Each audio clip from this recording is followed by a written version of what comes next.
So to start, let's just review. So metals are always going to form cations. What kind of charge do cations get? Okay, so metals will always be positively charged.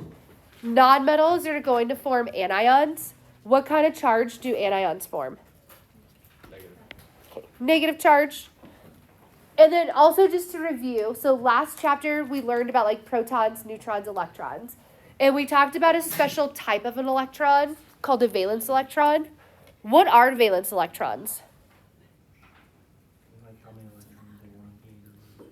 Okay, and then where do you find those valence electrons? The most outer ring. Okay, so those outermost electrons, how many do atoms want in that outermost shell? 8. 8. Okay, so 8 is that magical number. With a few exceptions of hydrogen and helium, they only need 2 because they're really tiny. Okay. So then when atoms become ions, they're going to gain or lose a certain number of electrons to get to that filled 8. Okay. So we call that number an oxidation number. So in your notes, I do want you to write down what an oxidation number is. Okay. So it's just a number that represents the number of electrons lost or gained to get a full valence shell. And on the next slide, we're going to talk more about what that looks like and means. So now we're going to look at oxidation numbers, and I want you to really understand where these numbers come from. Okay. So first, in order to understand where they come from, we just have to know how many valence electrons are in the atom. So on your blank periodic table, okay, the first column, these atoms have 1 valence electron. So above a column, put a 1 there for 1 valence electron. On this next column where beryllium is, put a 2 there. So all of these atoms in this whole column, they're going to have 2 valence electrons. Then we're going to jump all the way to boron's column. Okay. All of the atoms in boron's column, they're going to have 3 valence electrons. Carbon's column, they're going to have 4 valence electrons. Nitrogen's column are going to have 5. Oxygen's column are going to have 6. Fluorine's column 7. And helium's column 8. So now we're going to look at where these oxidation numbers come from. So let's go back to the first column. Okay, so any element in this first column has how many valence electrons? 1. And what's the number they want to get to? 8. Is it easier to lose 1 or gain 7? Lose 1. Okay, so if you lose 1 electron, what kind of charge, if you lose 1 electron, what kind of charge will the atom get? Plus 1. Okay, so if you notice on the periodic table I gave you, do you see on the first column I wrote a plus 1 above? Okay, so the oxidation number for that first column is plus 1. The second column, how many valence electrons does this column have? 2. And how many do they want to have? 8. Is it easier to lose 2 or gain 6? Okay, so if you lose 2, what kind of charge will you get? Plus 2. Okay, so if you look at the periodic table I gave you, do you see above the column I wrote plus 2? Okay, so that means any of these atoms, they'll get a plus 2 charge. Then we're jumping all the way over to boron's column. How many valence electrons do these have? 3. And they want to get to what number? 8. Is it easier to lose 3 or gain 5? Okay, lose 3. So what kind of charge do they get if you lose 3? Plus 3. Okay. So again, notice, do you see my handwritten plus 3? Okay. Next is carbon's column. How many do they have? 4. And how many do they want? Is it easier to gain 4 or lose 4?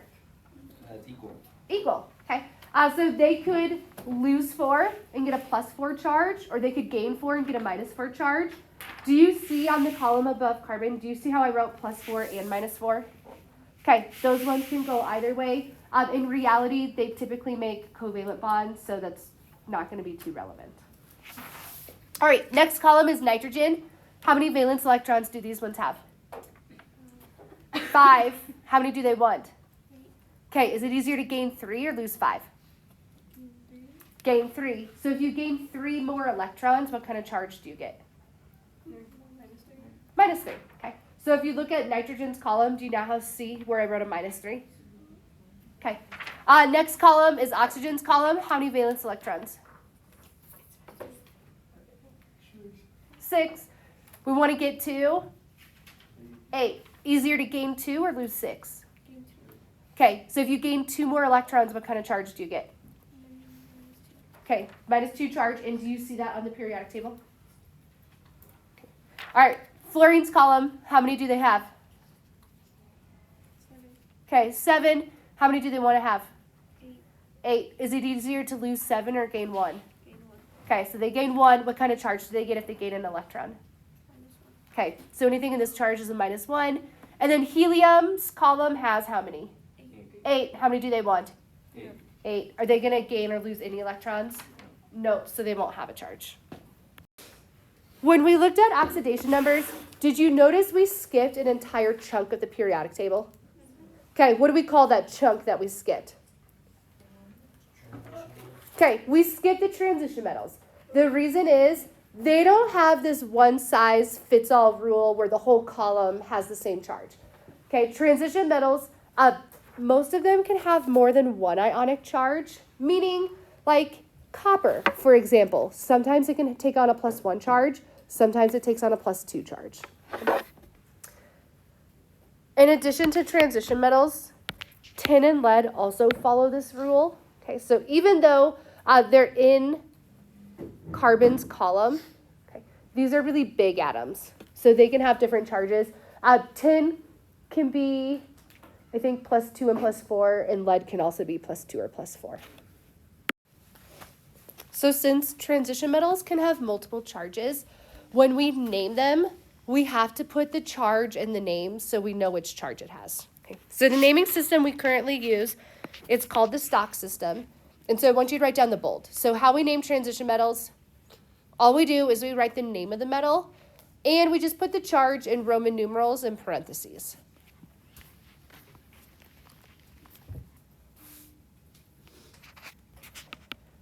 So, for example, iron is Fe. Sometimes it'll have a +2 charge. Other times it'll have a +3 charge. It's all situational depending on what it's bonding to. Okay. So then you have to put which charge it is in the name. So you could write the symbol, so Fe, and then just put a 2 in Roman numerals or parentheses. Or you can write the whole name out like iron, and then you put the 2 in Roman numerals and parentheses. And how you would say it, you could just say it as Fe2 or iron 2. Same thing for iron +3, so you write Fe3 or iron 3. The stock system is the current system. I just want to show you the old way. So the classical naming system is we used to keep the root of the word, and then we'd either add us or ick to it. So let me just show you an example of iron. So iron's root word is fair. Okay. So then the lower cation, meaning the smaller charge, ends in the us. Okay.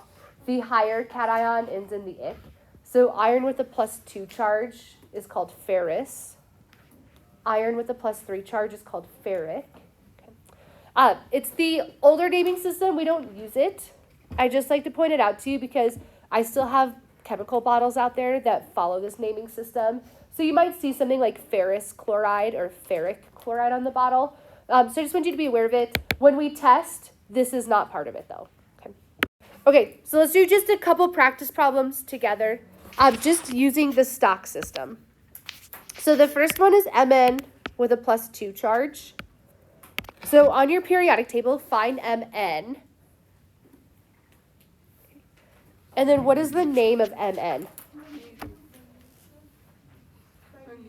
It's like manganese.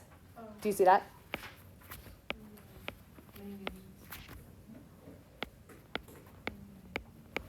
Okay.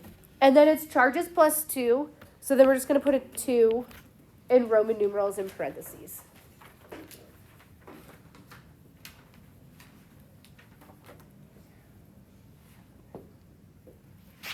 What is Pb? Peanut butter. What's Pb in the periodic table? Lead. Lead. And what does 4 look like in Roman numerals?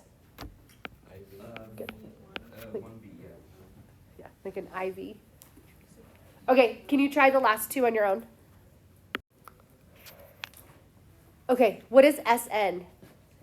Tin. And then what did you write for +4? IV. And then I probably should have picked a different metal, and I didn't. So again, what's SN? Tin. And then what did you write in this one? Just 2 in parentheses. Good.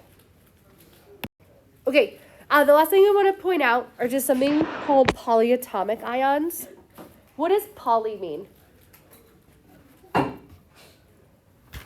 Okay, multiple. And in the word atomic, what word do you see in atomic? Atom, okay? So polyatomic just means like multiple atoms, and an ion just means they have a charge. So it turns out there's a lot of polyatomic ions. They're just these tightly bound group of atoms, but they behave as one unit, and they carry an overall charge. And so as we learn how to name next week, we'll start getting comfortable and we'll become very familiar with these. And then here's some good news for you. Take a look at the back side of your periodic table.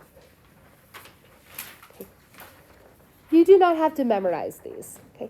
You just have to learn how to read the back side. So I give you the names and formulas for polyatomic ions. So take a look at the back side of the periodic table. It's split in half vertically. So the left side are the positive ions or the cations. And then do you notice it goes alphabetically down the column? Okay. And then the right side, it's your anions or your negative ions. And again, do you notice how it goes alphabetical by name? Okay. So kind of to help you find things. One thing I want to point out is the endings of names are very, very similar on this.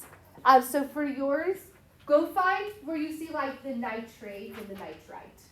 Okay. So they're negative charges, so it'll be on the right column, kind of in the middle. So find nitrate. Do you see where it goes nitrate, nitrite, and then nitride? Okay. You just need to be very aware of the endings and just kind of notice. And then there is a pattern. Ites just means that there's one less oxygen. Ates means it has one more oxygen. Okay. So whenever you're looking for names or formulas, you just need to be extra careful you're actually grabbing the correct one. Okay. Okay.